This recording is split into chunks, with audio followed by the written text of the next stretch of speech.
তো আজকে এই দুজন মিলে আমাকে যদি 20 সেকেন্ডের ভেতরে হাসাতে পারে তো ওরা যা খাবে আমি ওর দিকে তাই খাওয়াবো। আর তাই তো এই কথাটা ওর দিকে খুলে বলতেই ওরা এক দণ্ডেই রাজি হয়ে গেল। কিন্তু কি জানো তো 20 সেকেন্ডটা যেহেতু অনেকটাই বেশি হয়ে যাচ্ছে, যার জন্য 20 সেকেন্ডটা কেটে আমি 10 সেকেন্ড করে দিলাম। তো স্টার্ট।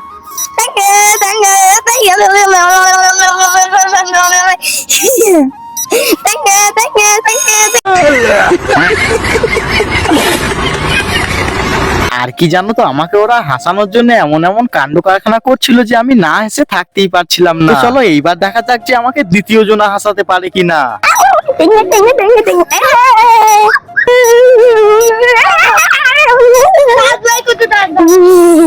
কিন্তু কি জানো তো দ্বিতীয় জনা অনেকক্ষণ চেষ্টা করার পরেও যখন আমাকে হাসাতে পারলো না, তখন সে বললো তুমি একটু মিছি মিছি হেসে দাও। তোমরাই বলো এই কথাটা শোনার পরে কার না হাসি লাগে। তারপরে ওর দিকে সুতাইতে ওরা বললো যে থামস আপ খাবো, কি খাবি? আর তাই তো ওদের মুখ থেকে এই কথাটা শোনার পরে ওদের জন্য দোকান থেকে দুটো থামস আপ নিয়ে চলে এলাম, এবং এই থামস আপ গুলো পাওয়ার পরে ওরা কতটা আনন্দ করছিল দেখো।